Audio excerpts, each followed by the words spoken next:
Voilà, nous sommes dans l'exposition Sciences et archéologie dans la Grotte d'An, une exposition qui se tient à la salle Allende à l'ULB, une exposition en fait qui se tient dans le cadre de l'année de l'archéologie 2014, donc une année qui marque les 25 ans de la régionalisation de l'archéologie en Belgique. C'est un des nombreux projets dans ce cadre-là. Pourquoi on surlaisse à l'ULB? Parce que ça fait des années en fait que moi-même et aussi beaucoup d'étudiants qui ont fait des mémoires avec moi travaillent sur ce matériel assez prodigieux de la Grotte d'An. Et puis aussi parce que mon prédécesseur Pierre-Paul Bonenfant, avait fait des fouilles dans un pilier stratigraphique qui est un témoin archéologique tout à fait prodigieux pris dans la grotte en 1902.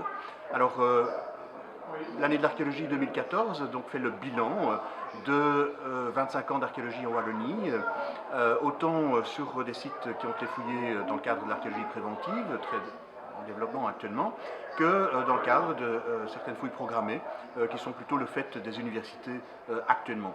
Alors à An-sur-Lesse, la grande particularité c'est qu'on plonge plutôt qu'on fouille. En fait on plonge et on fouille puisque les techniques sont actuellement sous l'eau comme celles qu'on pratique ailleurs. Une équipe sous la direction de Marc Jasinski du CRAF, une équipe qui est là depuis 1963 en fait, et qui a mis au jour les vestiges d'un site qui a été occupé depuis le néolithique jusqu'au XVIIe siècle. Ces fouilles subaquatiques, donc ce n'est pas l'ULB qui les met au jour. Ici, on fait simplement la recherche sur l'objet matériel, des objets du néolithique, du bronze final, donc aux alentours du 1000 avant, des objets du deuxième âge du fer, entre autres de l'époque où César est arrivé en Gaule, et puis encore des choses beaucoup plus récentes, du XVIIe, de la Deuxième Guerre mondiale, quand la grotte servait de refuge aux gens de la région. C'est surtout l'âge du bronze qui est intéressant pour la grotte, et à ce niveau-là, la grotte d'An est vraiment un site de niveau européen. Alors, qu'est-ce qu'on voit dans l'expo Sciences et archéologie dans la grotte d'An? Un choix de découvertes archéologiques qui proviennent principalement des fouilles subaquatiques qui ont eu lieu à An à partir de 1959, surtout à partir de 1963 et jusqu'à nos jours. Fouilles subaquatiques, c'est-à-dire en plongée dans la Lesse, donc la rivière qui traverse le massif de Boine dans lequel se développe cette grotte qui est pareil aussi une attraction touristique majeure en Belgique. Peu de gens savent évidemment que quand ils sortent de la grotte, autrefois ils naviguaient sur un site archéologique.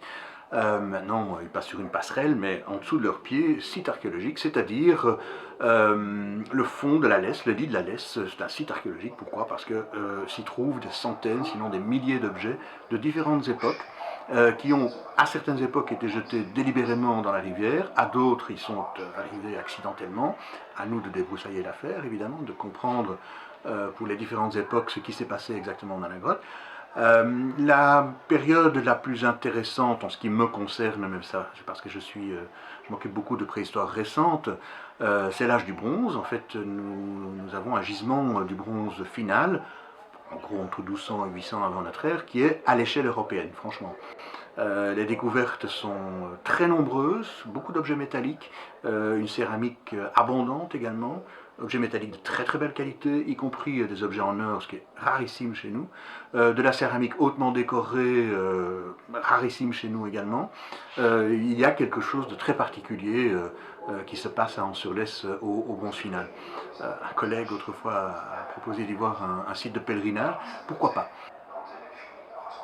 Un événement clé en fait dans la redécouverte, si je puis dire, de la grotte d'An ces dernières années a été l'examen d'un témoin qui a été prélevé dans ce qu'on appelle la galerie de la Grande Fontaine, c'est à l'entrée de la grotte, en 1902. En 1902, Édouard de Pierrepont, qui était sociétaire de la Société archéologique de Namur, décide de prélever dans le site un pilier de 3 mètres de haut, 1 mètre sur 1, 3 mètres cubes au total, afin de prélever pour la postérité une partie du site qu'il était en train de fouiller. C'est révolutionnaire à l'époque, c'est sans doute le premier qui a fait ça.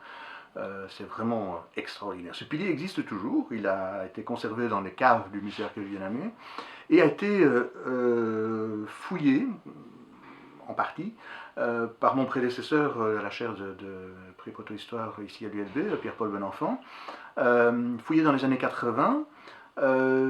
Et puis, après les fouilles, en fait, pas grand-chose ne s'est fait, alors que Pierre-Paul Bonenfant avait travaillé en fait de manière extrêmement moderne, en faisant un maximum de prélèvements de tout genre. Pierre-Paul Bonenfant est décédé entre-temps et j'ai pour tâche en fait d'assurer maintenant le suivi de l'étude de ce pilier et ça donne des choses absolument extraordinaires. Rien que pour ce qui est des datations en radiocarbone, nous avons maintenant, grâce à ce pilier, une référence chronologique pour toute la grotte. Grâce aux prélèvements qui ont été faits en matière de graines, noisettes et autres, nous aurons sans doute aussi une des premières informations sur l'archéobotanique du site. L'étude du pilier a amené aussi à revoir les découvertes de Pierpont lui-même en 1902, révélant des dépôts humains dans cette galerie de la Grande Fontaine. Bref, nous sommes certainement et c'est pour ça aussi que l'expo a lieu maintenant, à l'aube d'une ère nouvelle où on pourra aborder vraiment le site d'une manière très très différente, tout simplement parce qu'on a enfin compris que oui, le subaquatique c'est extrêmement intéressant, c'est extrêmement spectaculaire, mais que pour comprendre ces objets très beaux et très spectaculaires, il faut regarder le reste de la grotte évidemment. Or, l'ensemble est d'une complexité réelle, et cette complexité, bon évidemment c'est un challenge pour tout archéologue qui se respecte. Pourquoi en C'est une grotte très profonde, avec des développements de galeries très importants. C'est une grotte avec une rivière, ça c'est quand même assez rare. Ce site a attiré les gens de loin pour des raisons qui évidemment seraient intéressantes de pouvoir déterminer. J'ai le sentiment que ça va dans le sens de sites souterrains, donc accès au monde souterrain, accès au monde des morts, accès à la mort, que sais-je, avec des offrandes donc, qui se seraient faites à l'entrée de la grotte. Enfin, pourquoi en peut-être pour d'autres raisons encore, mais celle-là, elle nous échappe pour le moment. Est-ce que la Calestienne, cette région karstique un peu particulière dans laquelle se développe la grotte, avait quelque chose d'autre à offrir, que sais-je, hein, des peaux, des esclaves? Là, on n'en est nulle part pour le savoir.